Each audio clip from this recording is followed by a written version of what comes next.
Lily Thompson had always felt like her life was slightly borrowed. Her adoptive parents, Ruth and James, were kind, simple, and hard-working people. Ruth was a school teacher who never missed a parent-teacher meeting. James ran a small hardware store and packed Lily's lunch even into high school. Their love was real warm, quiet, ever-present. Still, as she grew older, Lily noticed differences. Her skin tone didn't match theirs, her features weren't quite like theirs, and the questions people asked, "Are you adopted?" felt like pins under her skin. But she never asked. She didn't want to seem ungrateful. Until one Saturday, while searching for a birth certificate for a college application, she found a dusty envelope hidden in her father's old filing drawer. Inside, her adoption document. Her world tilted. She confronted her parents that night, voice trembling. "You weren't supposed to find out like this," Ruth said softly, tears brimming. "You were barely a few months old when we held you. You were so small. We fell in love with you the moment we saw you," James added, voice shaking. Lily couldn't speak. It wasn't anger, it was the gaping hole of not knowing. Who had left her? And why? With help from a genealogy website and her best friend Amara, Lily uncovered more than just a name. She found a photo. Ava Whitmore. Same birthday. Same city. Same eyes. One sunny afternoon in a high-end Boston mall, Lily walked past a luxury boutique and froze. Ava stood inside, laughing with friends. Her voice crisp and polished, her dress expensive. She was everything Lily wasn't. Lily stared. Ava noticed. Their eyes locked, both confused, both startled. Lily stepped inside. "I know this sounds crazy," she said, "but I think we're sisters." Ava blinked. "Is this a prank?" "No, I think we're twins." She showed her the birth certificate. The dates matched, the hospital matched.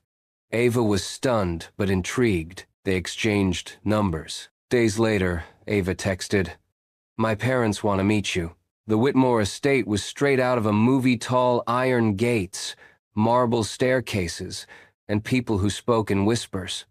Charles and Vivian Whitmore were cordial but cautious. They offered herbal tea in crystal cups and tight-lipped smiles. Eventually, the conversation turned serious. "You were very ill at birth," Vivian said quietly, not meeting her eyes. "You had a rare blood disorder. The doctors said it would take surgeries, constant care. We weren't prepared." "So you kept Ava?" Lily asked, voice cracking. "She was healthy," Charles said. "We didn't think it was fair to her to risk losing both." Lily's heart felt like it was cracking open. She nodded slowly. She should have walked away then, but she wanted to stay. The idea of wealth, belonging, of being chosen again, pulled her in. She visited Ruth and James the next day. "I think I need to live with them," she said hesitantly.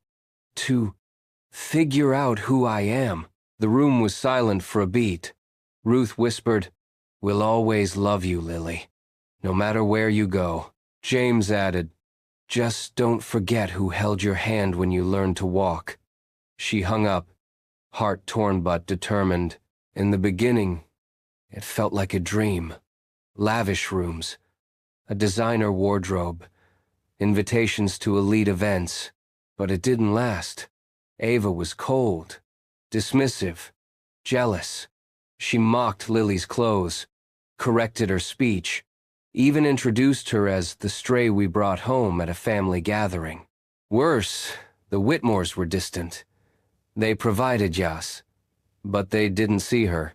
One day, Lily overheard Vivian on a phone call in the hallway. "She's sweet but awkward. She doesn't fit in.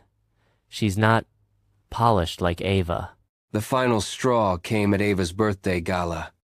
Lily wore a red dress she'd picked out herself. She looked radiant, but as she entered, Ava pulled her aside and hissed. "Red? Seriously? You look like the help." Later that night, during a toast, Ava clinked glasses and said loudly, "To second chances, even for rejected sisters, Everyone laughed. Lily's throat burned. She pushed her plate away and quietly left. It was nearly midnight when she knocked on the small wooden door she once called home. It opened instantly. Ruth gasped.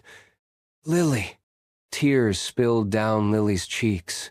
"I made a mistake. They're my blood, but you're my home." James stepped forward. "We were just setting your room up again. We knew you'd come back." Lily broke down in their arms, and in that moment, the ache finally eased. Lily never fully stopped wondering why, but she no longer searched for love in the wrong places. She finished college with honors, started a nonprofit for adopted teens, spoke openly about belonging, rejection, and healing. Years later, she stood on stage, accepting an award. "My parents aren't the ones who gave birth to me," she said. "They're the ones who taught me how to stand when the world pushed me down.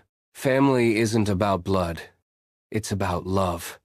And love chose me."